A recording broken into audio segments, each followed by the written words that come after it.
Bismillahirrahmanirrahim. Al-khususiyatu salasun istihbabu lubsi ahsanis siyab.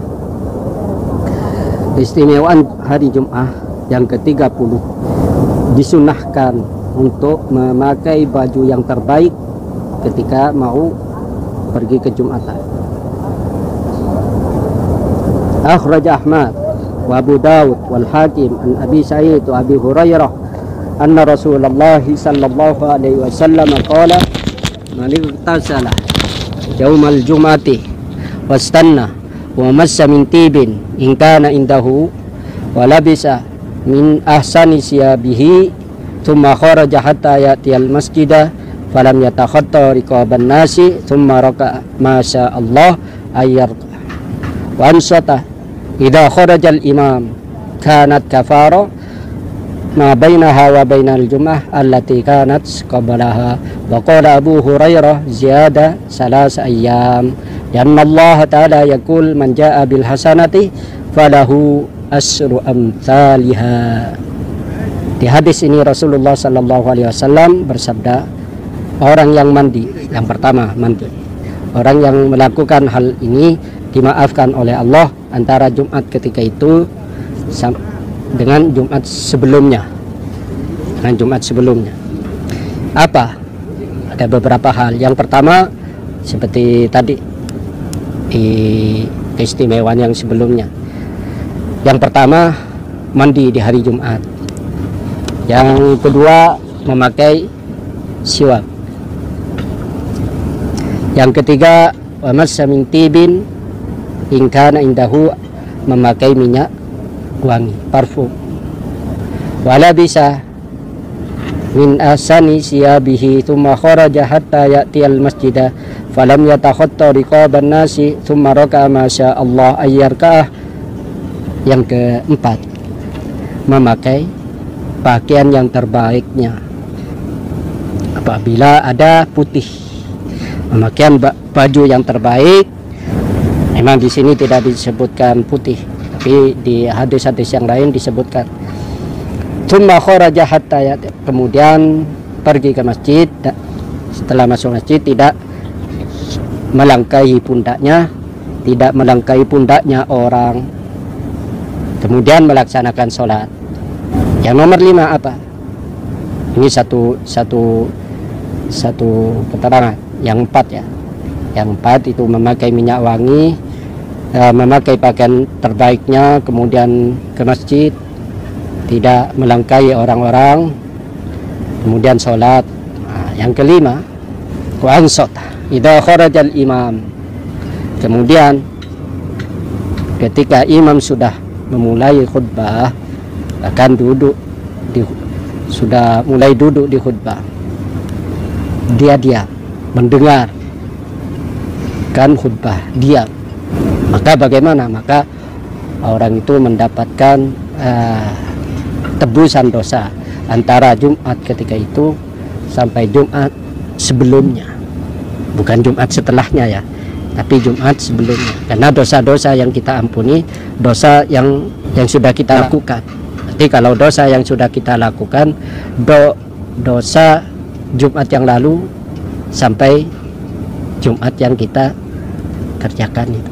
Selanjutnya wa akhraja Ahmad an Abi Ayyub al-Ansari wa Abi Darda wal Hakim nahwahu an Abi Dar. Wa akhraj al-Baihaqi an Jabir ibn Abdullah qala kana an-nabi sallallahu alaihi wasallam burdun bisa yalbasuhu fil idaini wal jum'ah. Rasulullah mempunyai baju semacam burdah, baju yang besar, bisa dibuat selimut, itu baju burdah yang dipakai ketika Idul Fitri, Idul Adha, dan juga ketika hari Jumat. Di hadis yang lain juga ada yang bercorak, ada yang garis-garis. Ya, banyak di hadis-hadis yang lain diterangkan bagaimana cara Rasulullah berpakaian. Wa akhraja Abu Dawud an Ibni Salam annahu sami'a Rasulullah sallallahu alaihi wasallam yaqul ma ala ahadikum in wajada ayattakhidha saubaini yaumil jum'ah siwa saubi mihnatihi. Di Di sini Rasulullah memerintahkan kita, kalau kita mau pergi ke sholat Jumat, kita pakai dua baju, Pak. Ya seperti orang Arab itu, baju top dan juga pakai baju apa? Seperti jubah, yang nggak ada kancingnya itu. Kalau di kita pakai yang dua baju, tuh seperti kita pakai baju, terus ada jasnya, ada jaketnya, ya seperti itu. Selain dua pakaian yang kau pakai ketika kerja. Jadi di sini kalau ada siapa yang harusnya berpakaian itu, Pak Polisi, ya. Ketika Pak Polisi hari Jumat, ini kan udah pagi pakai seragam. Nah ketika hari Jumat ini bawa tas, Pak. Suruh bawain dua pakaian, baju putih semua, kalau bisa sarung. Pesan ke istrinya, Bu, saya tiap Jumat ini pakai baju putih, ya, baju takwa. Kalau sekarang baju takwa, pakai sarung juga. Bawain itu setiap hari, siapin itu setiap hari Jumat. Nanti dipakai ketika mau melaksanakan sholat Jumat.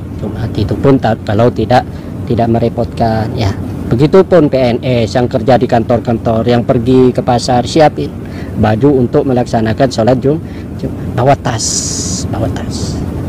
Begitupun orang yang di musafir, ya.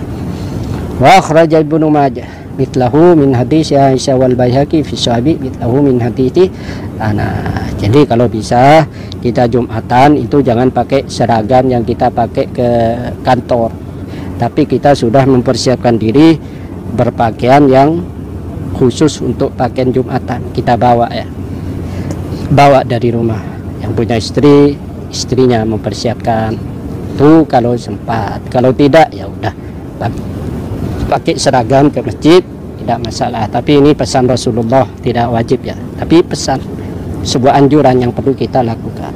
Wa akhraja Tabrani fil Awsat an Aisyah qalat kana li Rasulillah sallallahu alaihi wasallam saubani yalbasuhuma fi jum'atin fa idan sarafa tawainahuma ila Siti Aisyah menceritakan bahwa Rasulullah ini mempunyai dua baju yang dipakai ketika hari Jumat. Ketika selesai dilempit lagi. Wa akhraja fil Kabir an Abi Darda qala Rasulullah sallallahu alaihi wasallam innallaha wa malaikatahu yusalluna ala ashabil amaim yaumal jumu'ah. Ya, di sini menerangkan Rasulullah berkata, sungguh Allah malaikatnya ini berselawat kepada orang yang memakai surban ketika menghadiri sholat Jumat. Benar, Pak.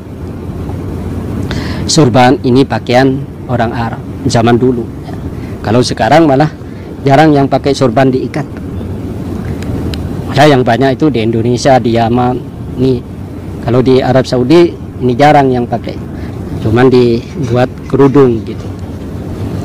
Memang itu pakaian orang Arab, tapi tidak lepas dari kesunahan fi'liyahnya Rasulullah sallallahu alaihi wasallam. Jadi saya memang malas pakai surban, itu malas. Tapi setelah baca ini, setiap Jumat saya usahakan untuk selalu bersurban. Kenapa? Karena yang diharapkan solawat dari Allah, solawat dari malaikat kepada saya. Apa solawat dari Allah kepada kita, Pak? Rahmah. Kalau dari malaikat istighfar, kita dimintakan ampunan oleh malaikat ketika kita pergi ke Jumatan pakai surban. Minimal kalau tidak itu pakai dibuat selendang. Itu tiap Jumatan. Makanya kita sudahi aja lah perdebatan tentang masalah pakaian. Oh, ke Arab-Araban. Oh, enggak. Mereka dulu yang bilang ke Arab-Araban ini ketika mau nyalek, saya pakai surban juga ketika ke pesantren. Jadi ini sebuah simbol pesan kepada kita bahwa kita berpakaian itu merupakan sebuah hal yang bisa menjaga dari perbuatan buruk kita. Seperti PNS, ini apa tujuan? Biar kalau jam kerja tidak seliweran di pasar, di mall.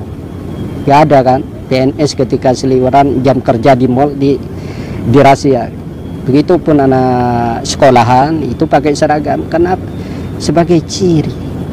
Karena itu sudahlah, kita orang mau berpakaian apa, batik. Para kiai, para habaib di Indonesia ini mereka kadang pakai batik, divariasikan dengan sorban. Kadang pakai baju putih, pakai sorban, tapi juga kadang pakai baju batik. Mereka sebenarnya fleksibel, tapi mereka tetap memakai sorban. Karena apa? Karena ingin menjaga tingkah lakunya.